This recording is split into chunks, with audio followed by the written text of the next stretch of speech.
of the biggest questions people have as they get closer to retirement is this: how is my income actually going to work? Because for most of your life, it's been pretty simple in comparison. You go to work, you get a paycheck, and you know exactly what's coming in every month. But retirement can be very different.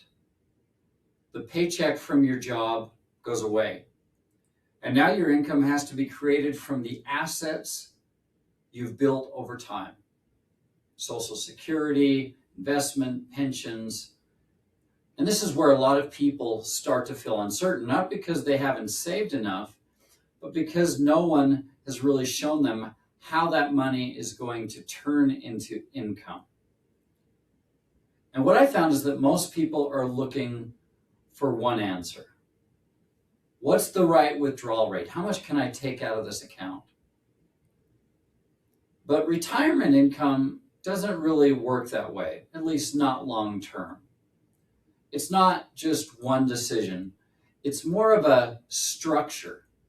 And when you start to think about it that way, things are going to get a lot clearer for you. So instead of trying to figure out just one number, you start by asking a different question. What does my income need to do for me? Because in retirement, your income has two primary jobs. And I like separating the two jobs. The first is to cover core lifestyle, things that happen every single month. Housing, food, insurance, basic living expenses. This is the income you rely on to pay your bills. And it needs to be stable and not fluctuate when markets go up and down. It needs to be predictable, and it needs to be there regardless of what the external noise is saying. And I think of this as your base income. That's what I like to call it. And getting this part right starts with something simple: clarity. What does it actually take to run your life each and every month? Not a rough guess, but a real number. Because once you know that number, you can start to build around it. Now, there are different ways that I like to help people think through that when we sit down together, but the goal is always the same. Create a level of income that gives you confidence that your base income is covered. Because when that income is clear and reliable, retirement starts to feel different and comfortable and confident. You're not watching the market every day. You're not reacting to every headline. You have a foundation. And now beyond that, there's a second type of income I want to talk to you about. And this is where retirement can become really meaningful. This is the income that supports the things that you want to do.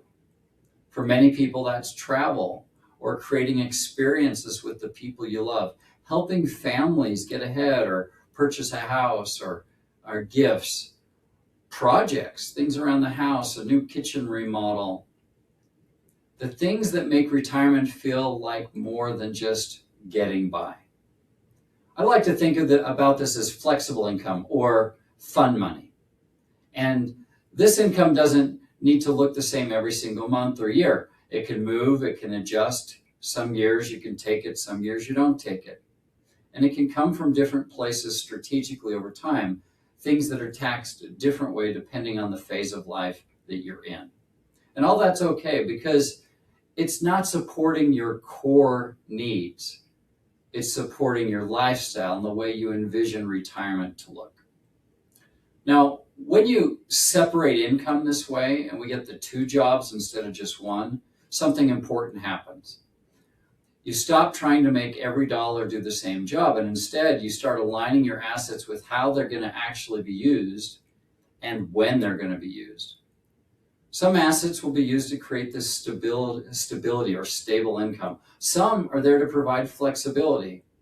And some of your assets won't be used for income. They'll be used for long-term growth or healthcare or tax strategies. And all that alignment really matters because retirement is a phase where you want to win by not losing.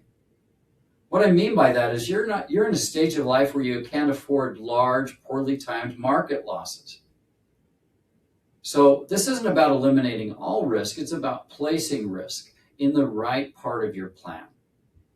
So the money that supports your life today isn't exposed to the kind of volatility that could disrupt it. And money that is exposed to risk has time to recover and grow. And then there's also another layer that often gets overlooked. Not all income in retirement is treated the same. Different sources of income are taxed differently. Social Security has its own set of rules. Pensions, if you have one, are treated differently. And when you start pulling from investments, which accounts do you pull from first? And when? That can make a meaningful difference over time. So it's not just about creating income, it's about coordinating where that income comes from and then how it's going to be taxed. Because when income and taxes are working together, the plan becomes much more efficient. It can have long-term benefits. When they're not working together, you can end up giving a lot more than you need to the government. And this is where everything starts to come together. Your income supports your life. Your investments support your income. Your tax strategy supports both. And your plan starts to feel coordinated instead of scattered. And that's really the shift in retirement. It's not just about accumulating as much as you can. It's about coordinating the assets to be used when you want to use them and how you want to use them in the most efficient way possible. It's about turning what you've built into something that supports your life in a way that feels clear and intentional. And for a lot of people, that's the missing piece. Not more savings, not more investments, not just a better rate of return, just clearer structure and frameworks. If you want help thinking through what your income could look like, how your investments could align, and how your taxes fit into that picture, you can start a conversation through the link in the description.